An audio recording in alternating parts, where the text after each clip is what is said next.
Welcome back to another episode of the Jasmine Star Show. My name's Christy, and I'm the podcast coordinator for this lovely podcast you tune into every single week. Are you ready to talk money, honey? Because today's guest is Rachel Cruze, a two-time #1 national best-selling author, financial expert, and host of The Rachel Cruze Show. Since 2010, Rachel's served at Ramsey Solutions, where she teaches people to avoid debt, save money, budget, and how to win with money at any stage in life. She's authored 3 best-selling books, including one that she co-wrote with her father, Dave Ramsey, and a brand new book that she's going to tell you all about today.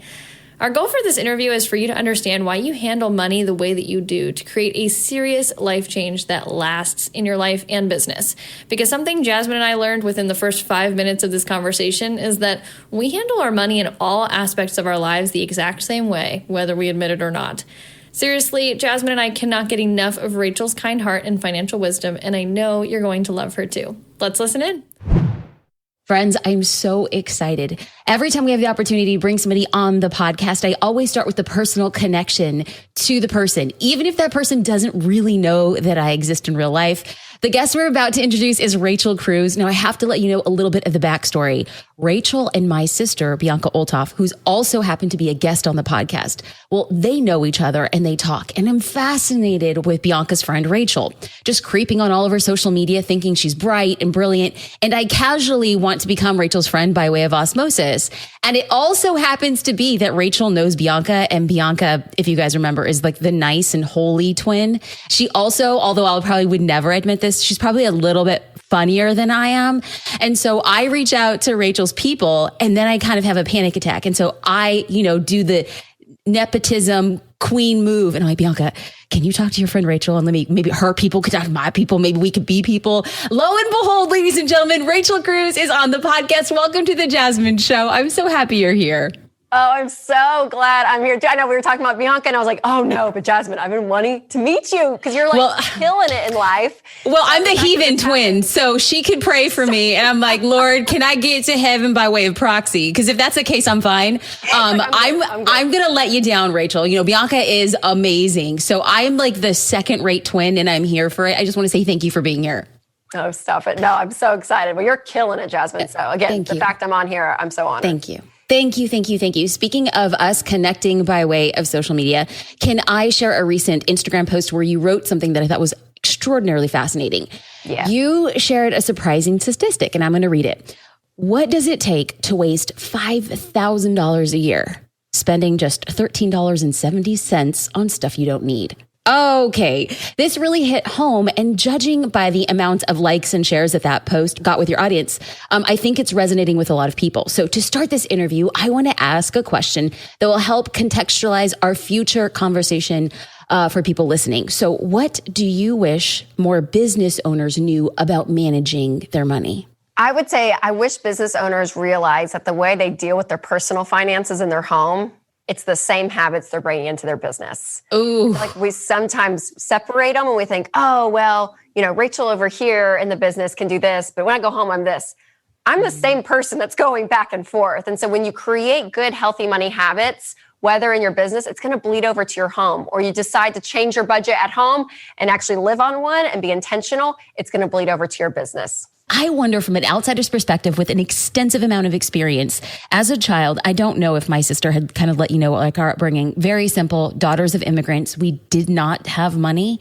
And so money was this thing, this passport that people possessed that myself and our family just did not. And even as a child, I subconsciously was digesting this. And I will never forget that anytime that I got $1, $5, anytime I did a job or I got a birthday money, I would take out an iron and I would iron my money and I would fold it neatly and I would put it in a Band-Aid tin and hide it somewhere.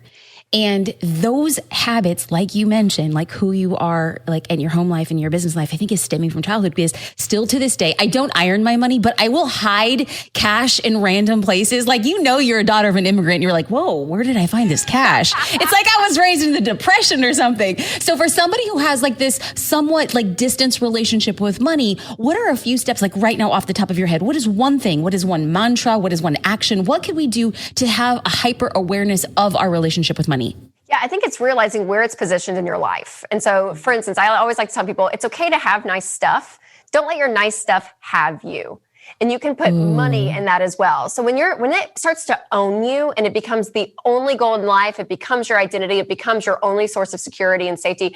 It's the only thing. It ends up being your God, for instance. And so and that will fail you time and time again. But when you put it in a position where you say, you know what, I'm going to use money as a tool. It's a tool in my life to create a life that I love and one that I can be generous to others.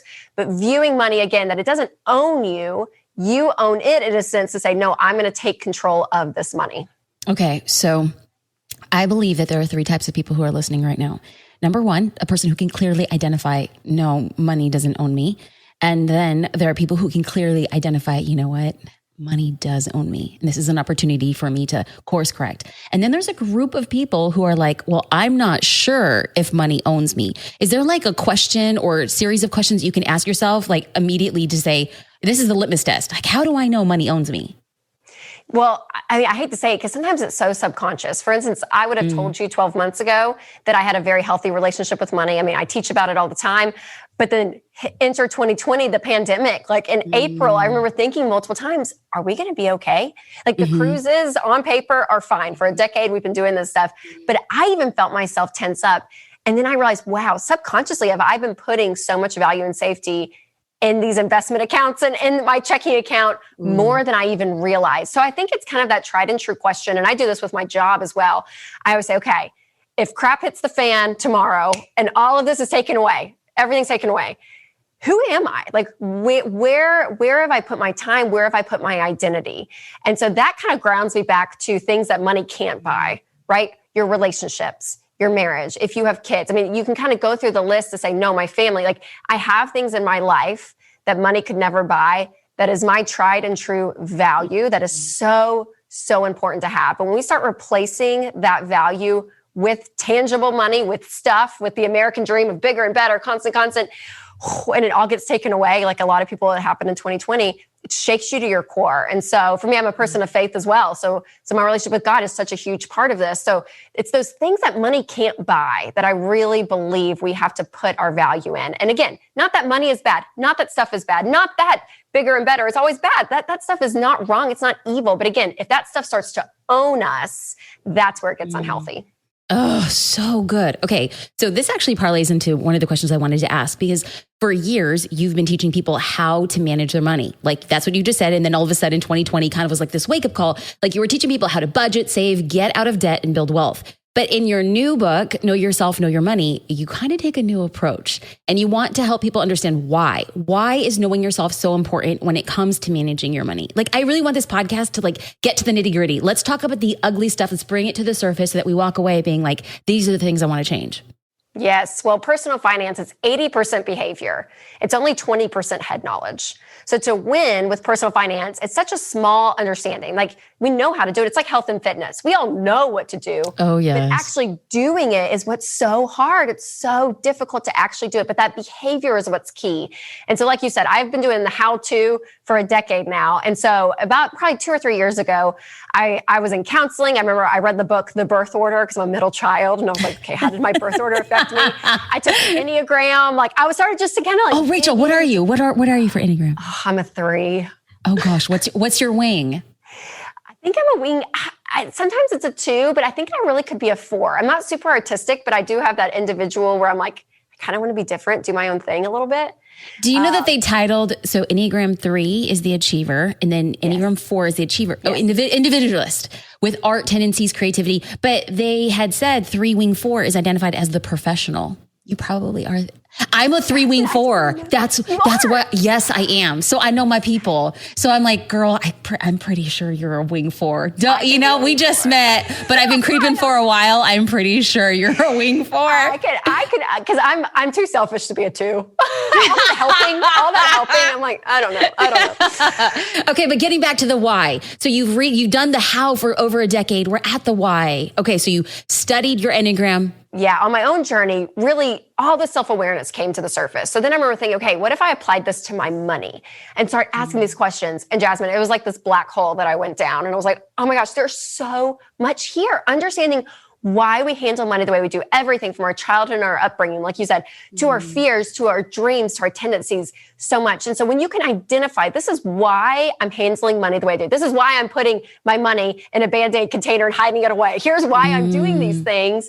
Then you can actually say, okay, what are the bad habits that I have that I actually can change? Because I think so many of life's problems masquerade themselves as money problems. They're not really money problems. You don't really have a problem with budgeting. You don't really have a problem of conflict in your marriage about money.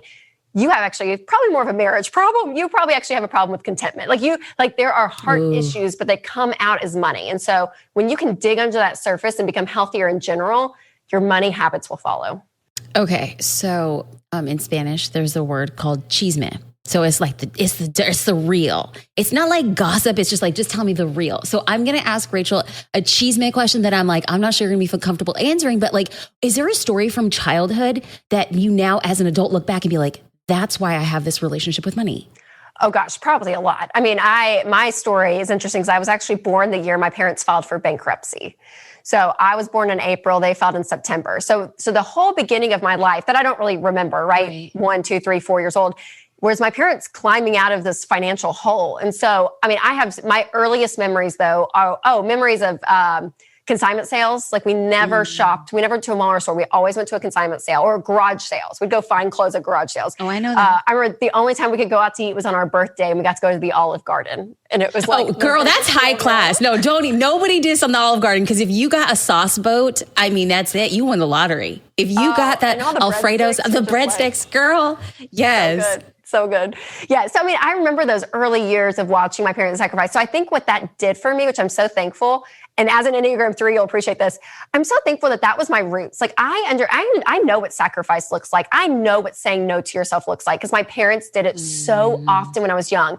And I think if I grew up with how my parents are now financially, even though they're very healthy when it comes to money, but I think I would probably be a bigger brat than I am right now. Like if I grew up in a household that was like Beverly Hills or something, I don't know how Rachel would turn out. But the fact that I saw sacrifice early on has given me the ability, I think, to put money in a healthier spot in my heart, in my head and my heart. I'm not perfect at it by any means, but it kind of grounds me in that way.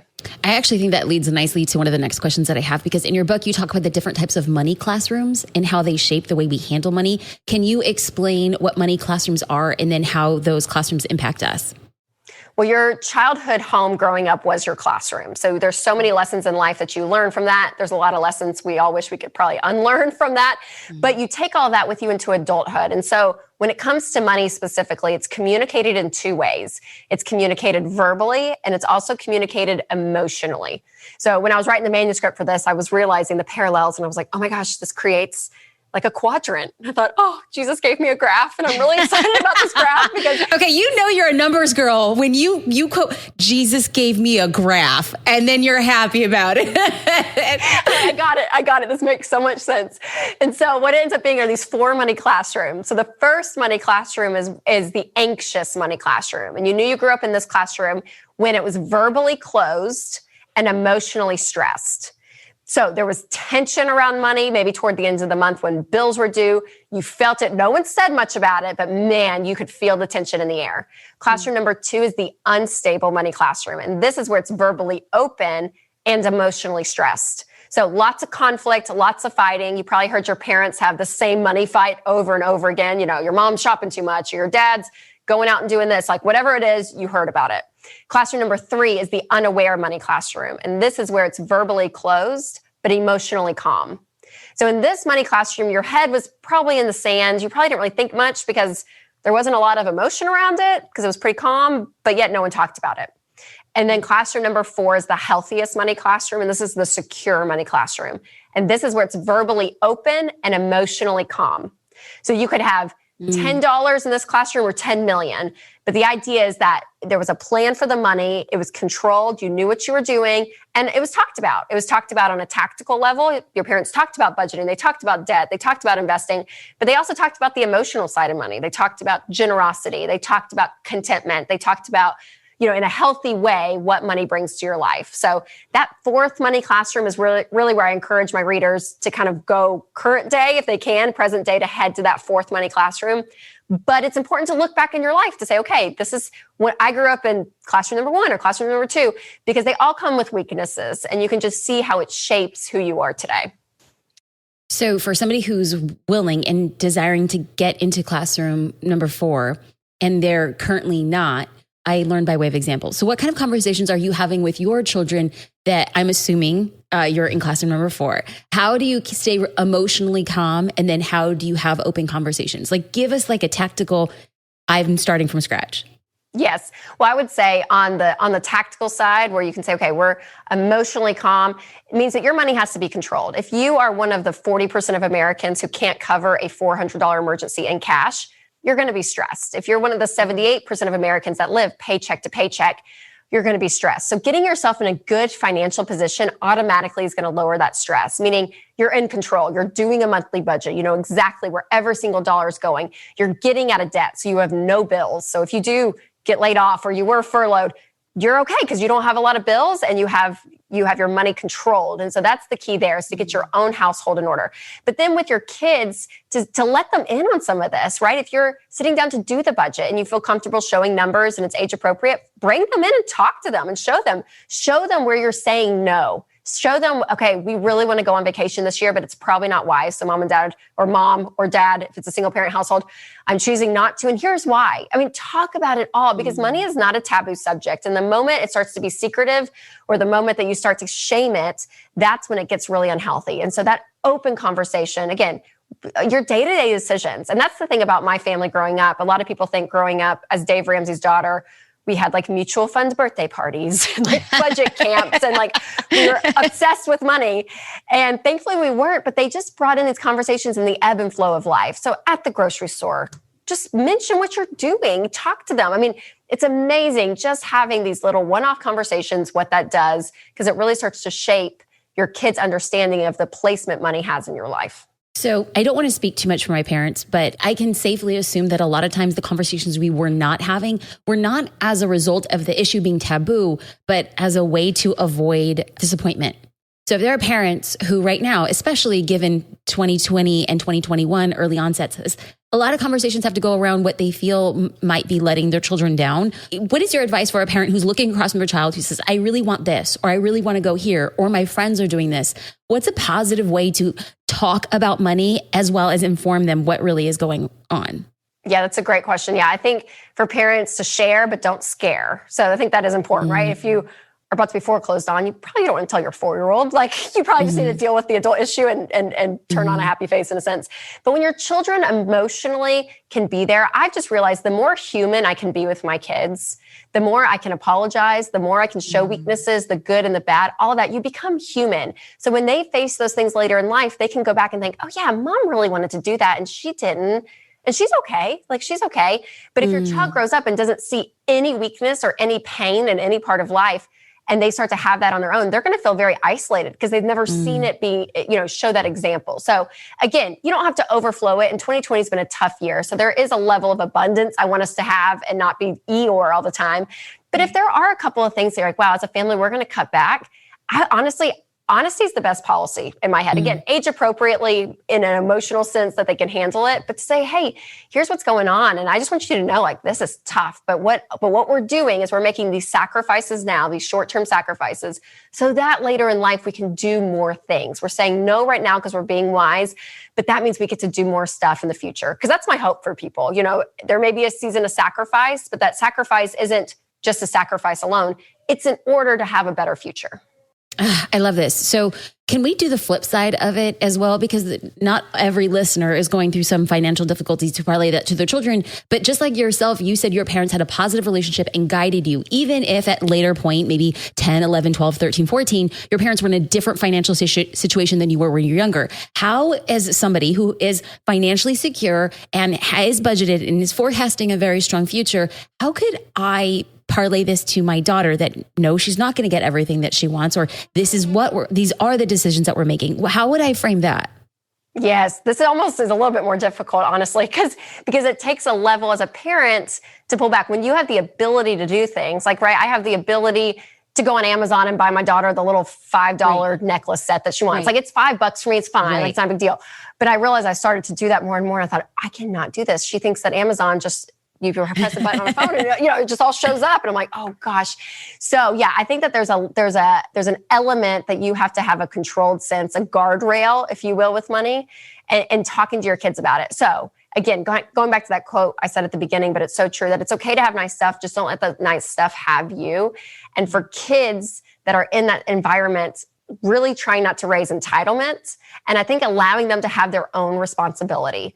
So I always go back to my childhood, but we were never given an allowance as kids. We were always on commission.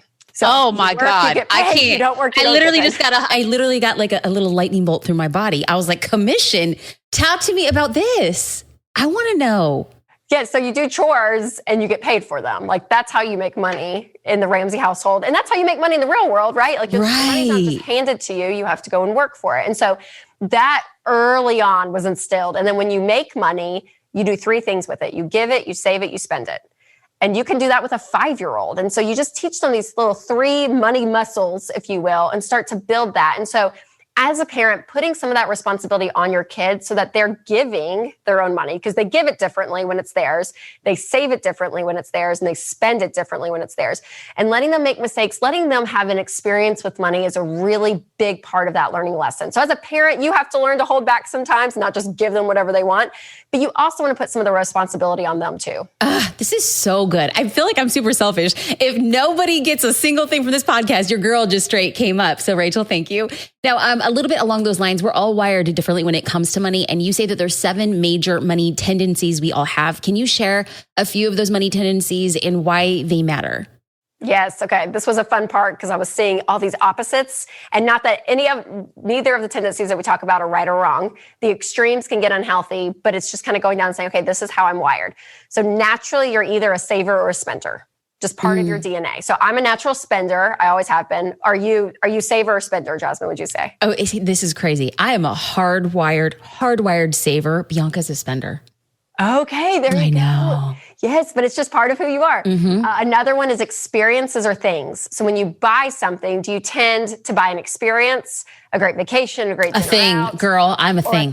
I'm a thing. You're a thing. I'm a okay, thing. we're opposite. Okay, see, I'm experience. My husband is things. My husband's experience. Oh, my husband's experience. Totally. Yes. Opposites attract. And I wish I knew that even, because part of this for me, almost like what the Enneagram did, I was like, I just want to give verbiage to this, because I remember when Winston and I were first married, it was like the first year of marriage. We'd go out to dinner, and Jasmine, he would never buy a drink. He drank water every restaurant we went to for like the first year of our marriage. And I would always be like, babe, get a glass of wine or get a Coke. Like, I don't care. Like, just have something to drink. And he's like, no, I'm not going to spend $8, $10 because I can go across the street and get a bottle of wine, for that amount. He's my spirit animal. He's my spirit animal.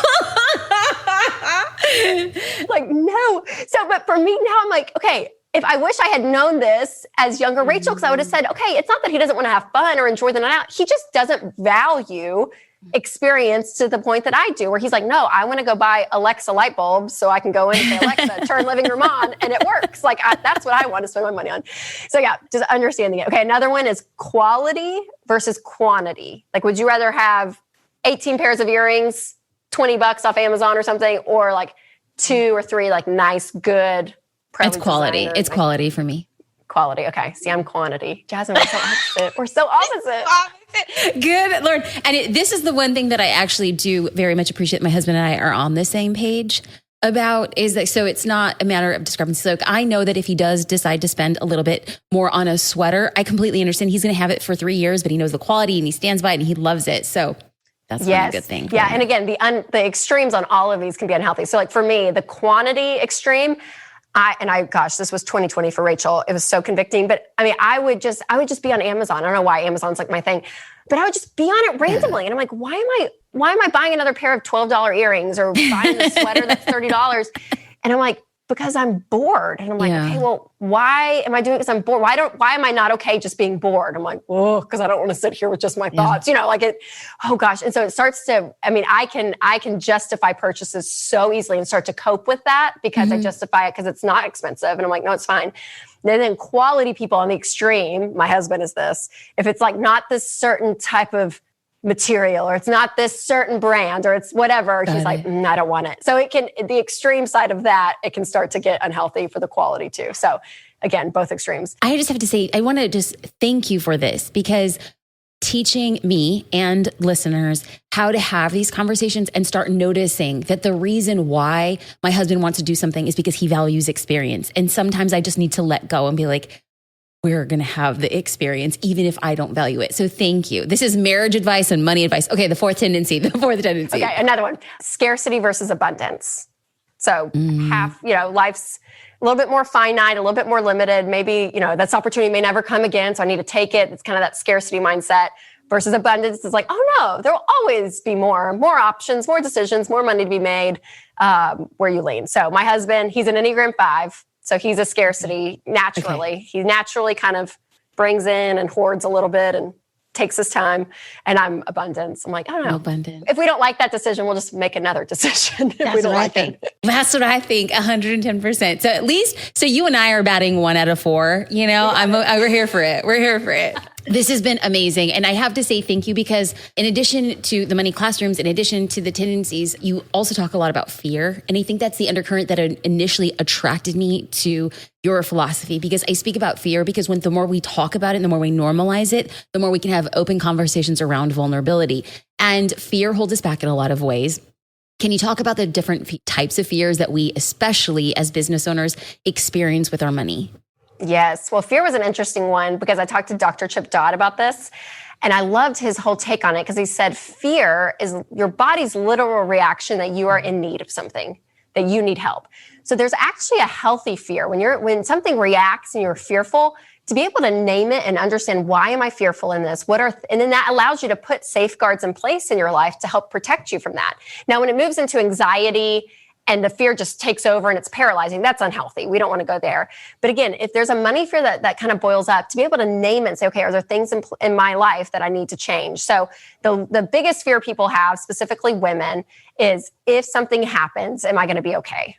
Mm-hmm. It's that fear of financial security, and to say, okay, I just want to make sure that I'm good. And again, 2020 is such the year of the example of money, because again, so many Americans were just making it by month after month after month. And if something happened, a pandemic or something, and it shook everyone to the core, a lot of people woke up and realized, I am fearful because I may not be able to pay my bills. So using that fear as a tool to say, okay, so what are things that you need to do differently with your money to make sure that you are in control, and make sure that you do have money saved in the bank if something happens, to make sure that all of your income isn't just going out to debt payments. Like, there are things you can put in place in your life that helps you have a level of security that's really wise, really, really wise. So that's one fear. There's another fear that outside factors are going to control my situation and I'm not going to have a say. So, everything from politics to the pandemic to corporate America, whatever it is, that all these outside factors, I'm not going to be able to get ahead. And those are moments where you have to say, okay, I need to be able to control what I can control, and focusing on facts in that and not letting fear be your driver. Because you have to say, yeah, there are things in our life we can't control. That's life. So, there's stuff that we can't, but what are the things you can control? And that's, what you do with the money that you make, the money that's in your business. What are you doing with that? Are you being wise with it? Are you reinvesting in the places you need to reinvest? Like, are you being wise with that money? Are you around people that are encouraging you and that are challenging you? Like, the people you surround yourself with, you have a choice of who you put yourself around. Your work ethic, you can control that, how many hours you put in, and where you decide there's a season of sowing and there's a season of reaping. Like, there's different times of your business that require different parts of you. And are you willing to step in and do those things? So there are things around us that we can control, but focusing on the things we can't kind of leaves us at a dead end. You had said something that I just want to repeat, because it hit me very hard, in that we can't let fear be our driver. And you also talk in the importance of dreaming, but sometimes dreaming impacts our ability to save money. So with the state of the world right now, you've mentioned the pandemic, you've mentioned a lot of stuff that's affecting the way that we're thinking and feeling about things. We need to learn how to save. And that's like an art form. And I also believe it's a discipline. So do you have advice for somebody who has trouble saving money? Like, what are the first things that somebody can do? Yeah, absolutely. Well, you have to make it a priority. And so what ends up happening is, when I talk to people and even just look at their budget, they're like, well, when I get down the list, like, I don't have any money to save. I'm like, yeah, that's because your budget is upside down.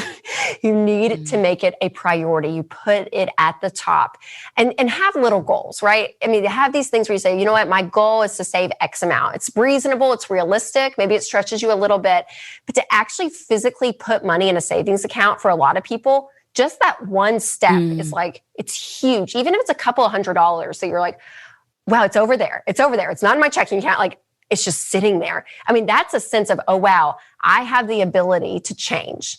And that's one thing you have to realize is if you don't like where you are today financially, you don't like that you have no savings, you don't like that you're not able to be generous, you don't like these things, that's going to require you to change. And change is hard. Change is difficult. It's uncomfortable. It's not fun.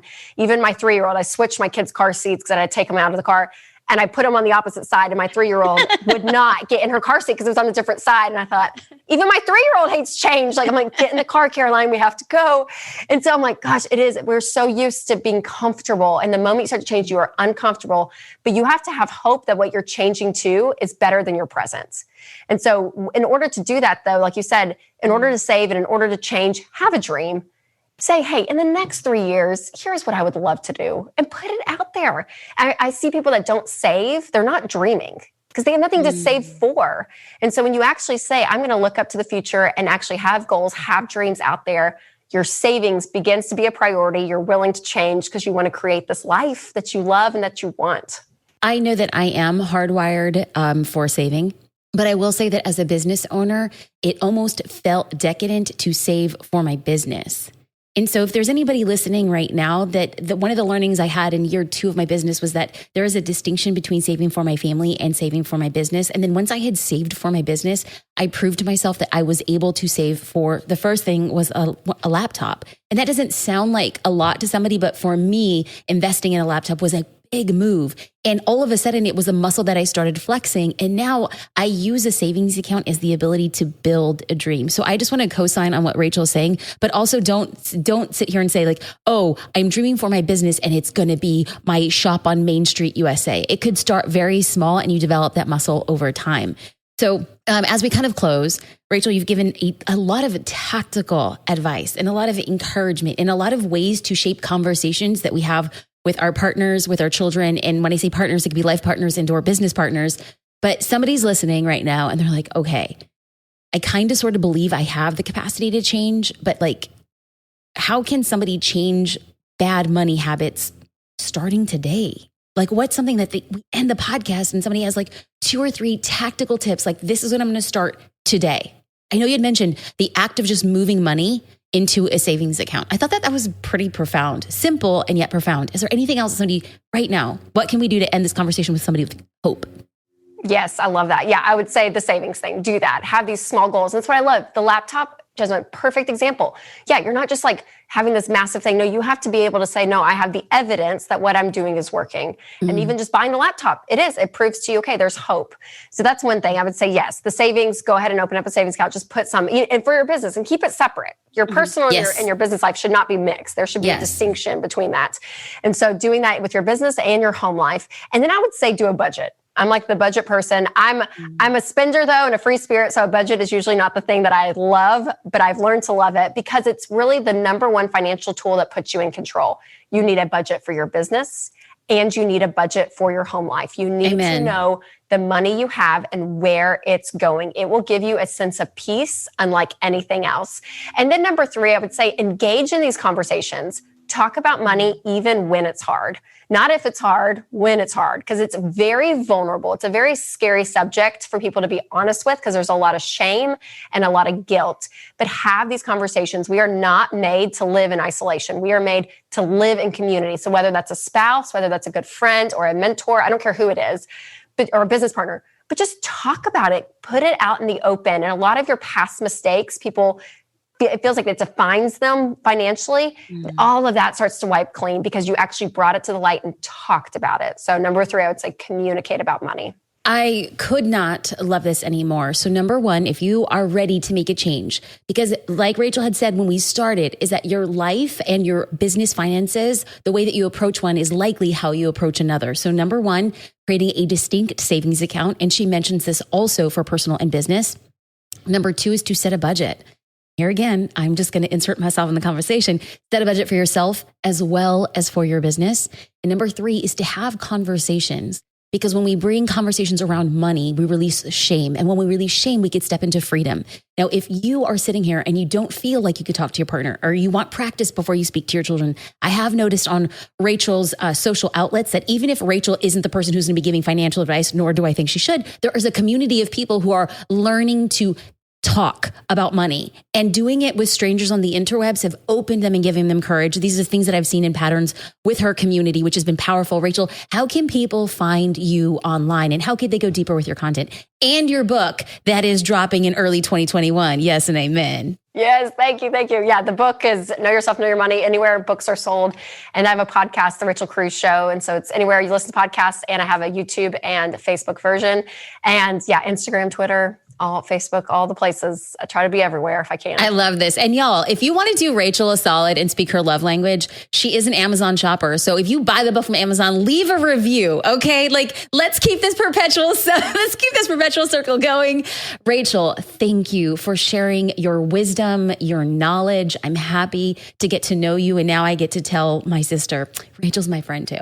There you go. I love it. Well, when we can travel again, we'll have a glass of wine and talk about how different we are, but how alike we are as Enneagram 3s. So I love that. But you know what? You might have the wine and I might have the water, because I value things and not experiences. Oh, that's right. You save that money, Jasmine. Save that money. You can spend it for me. Rachel, thank you 1,000 times over. No, thanks for having me. It's such an honor.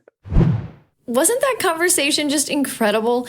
Rachel's latest book, Know Yourself, Know Your Money, Discover Why You Handle Money the Way You Do and What to Do About It, is out now. And you can get it on Amazon, download it on your Kindle like I did, or get a hard copy wherever books are sold. I can tell you firsthand, this is not just another money book. As you could probably tell from the interview, that Rachel is not just another money expert. Jasmine and I really hope you grab it and take control of your financial mindset in 2021. Well, friend, Jasmine will be back here with another jam-packed episode for you very soon. You do not want to miss the next one. Let me just tell you, she's going to give you 5 prompts for Instagram Reels that's going to foster your engagement and entertain your audience in a whole new way. I seriously cannot wait for you to hear this tactical episode. So be sure to subscribe to the Jasmine Star Show from wherever you're tuning in from today so it downloads right to your phone. See ya!